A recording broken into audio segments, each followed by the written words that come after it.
Episode kali ini terjadi di salah satu tempat favorit teman-teman semua. Berikut kisahnya. Mohon perhatian Anda. Pintu teater 1 telah dibuka. Para penonton yang telah memiliki karcis dipersilahkan untuk memasuki ruangan teater. Namaku Dinda. Peristiwa yang akan kuceritakan pada kali ini terjadi di sekitar pertengahan tahun 2012 yang lalu. Sudah hampir 5 tahun lamanya aku bekerja di sebuah bioskop di kota P. Bioskop itu berada tepat di lantai paling atas di dalam sebuah mal yang berdiri megah di kota tersebut. Jabatanku di sini hanyalah sebagai seorang operator kebersihan. Kami di sini bekerja dalam tim, dan tim operator ini dibagi dalam 2 shift. Di tiap shiftnya hanya ada 1 personil perempuan, yaitu diriku sendiri yang masuk ke dalam shift A. Tugas utamaku ialah bertanggung jawab menjaga kebersihan area toilet wanita tentunya selama jam operasional berlangsung.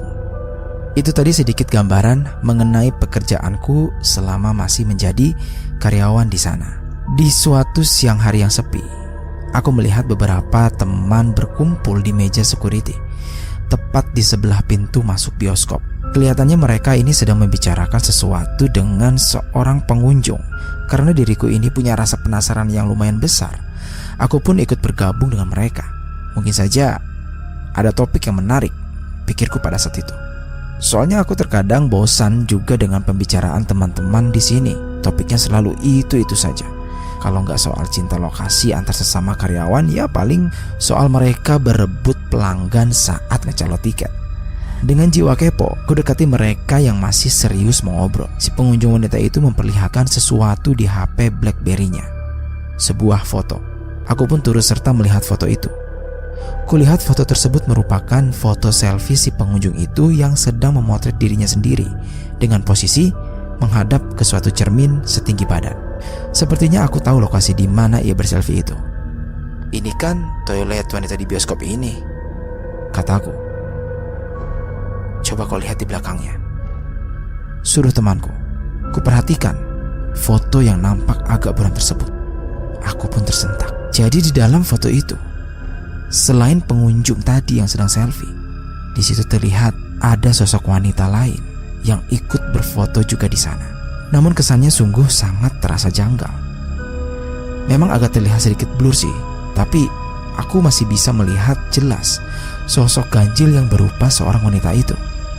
Ia mengenakan pakaian semacam terusan berwarna hijau pudar.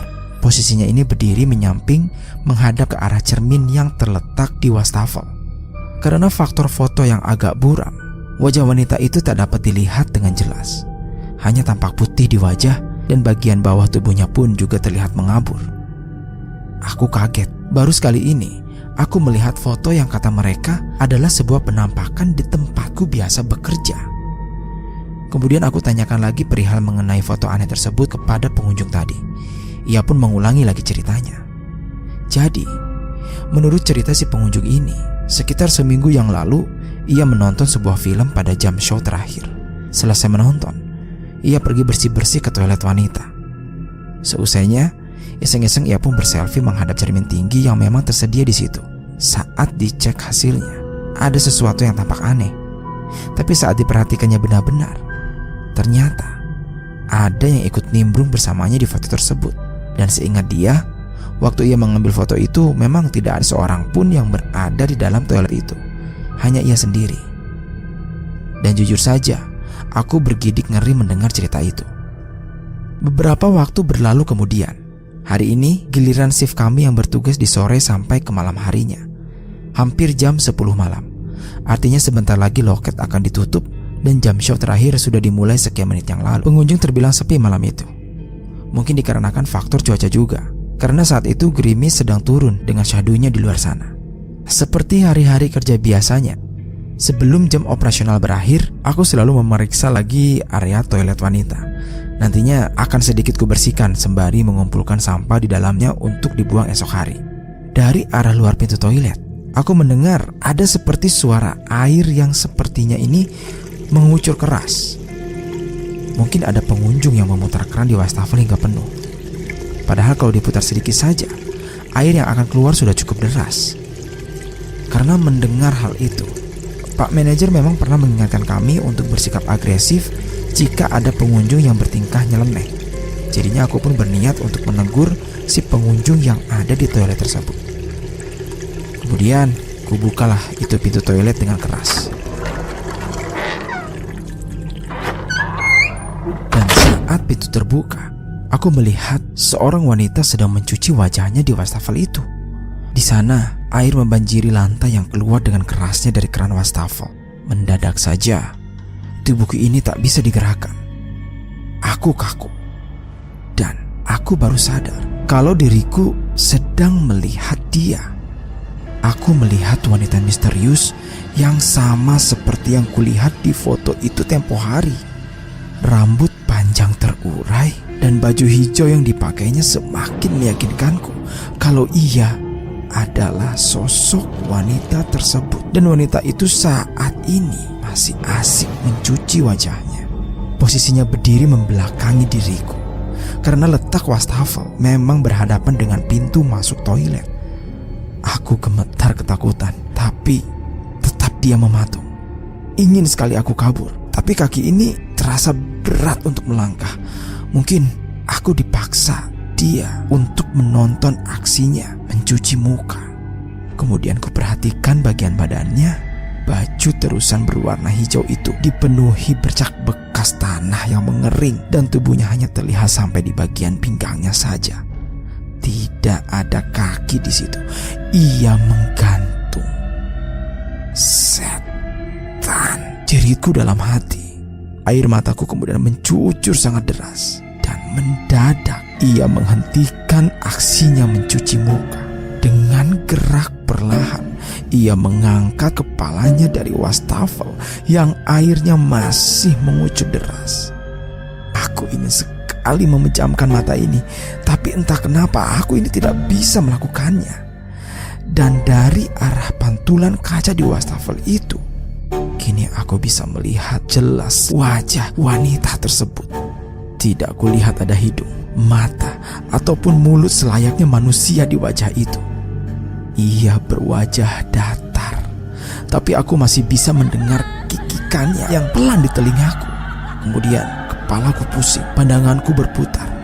Aku sempat muntah di tempat itu sebelum semuanya menjadi gelap. Mohon perhatian Anda. Pintu teater 1 telah dibuka. Para penonton yang telah memiliki karcis dipersilahkan untuk memasuki ruangan teater. Perkenalkan juga, namaku Rahman. Aku bekerja di bioskop ini sebagai operator kebersihan sama seperti Dinda. Tapi aku tidak satu tim dengan Dinda. Aku tergabung dalam shift B. Waktu aku bekerja di sini, memang sudah sering kudengar selentingan kejadian horor di dalam bioskop ini.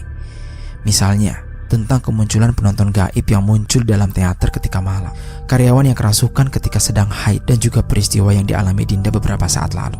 Dinda kemudian memilih resign tak lama setelah kejadian tersebut.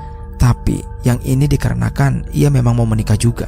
Lepas dari semua hal tersebut, perlahan-lahan kami semua bisa melupakan kejadian aneh itu. Namun siapa sangka bahwa peristiwa mistis lainnya masih akan terjadi. Hari itu adalah hari Kamis, dan tim kami yang bertugas mengisi shift malam.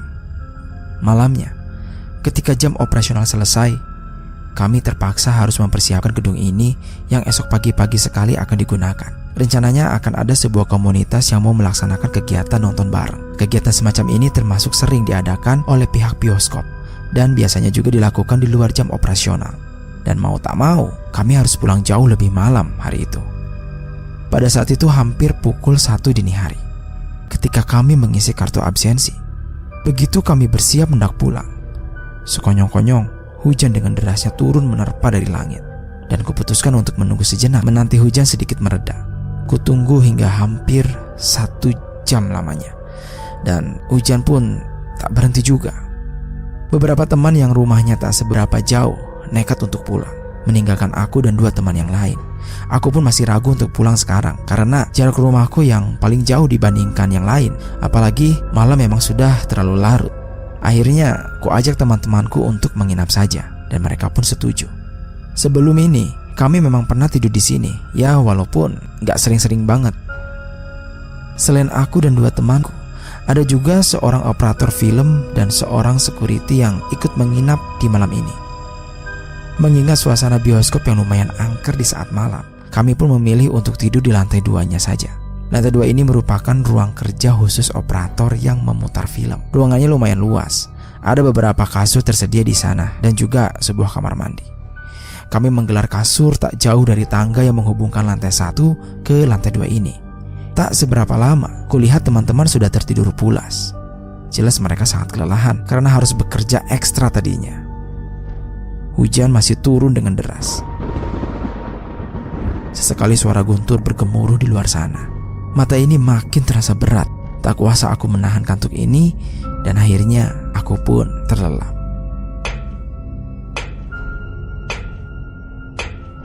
Terdengar suara dari arah tangga barusan. Kemudian aku buka mataku. Kutajamkan pendengaran di kuping. Mungkin saja aku salah dengar. Suara itu ada lagi dan lagi. Suara langkah kaki seseorang yang sedang berjalan di atas tangga. Tapi kedengarannya ini kalau seseorang itu sedang turun naik tangga tersebut. Sebagai informasi, tangga penghubung itu memiliki bentuk memutar dan terbuat dari besi. Jadi tentu saja, dalam suasana yang sepi seperti sekarang ini, suara langkah kaki yang berjalan pelan pun masih bisa terdengar cukup jelas. Kemudian aku pun terjaga. Langkah-langkah itu sepertinya bergerak semakin cepat. Aku periksa teman-temanku yang tidur di sebelahku. Mereka semua masih terlelap di sana. Lagi-lagi suara itu mengagetkanku. Hawa di badan ini mendadak jadi dingin sekali. Sayupku dengar suara tawa anak kecil dari arah tangga putar tersebut. Tawanya datang bersamaan dengan suara langkah kaki yang semakin mendekat lantai atas tempat kami berada saat itu.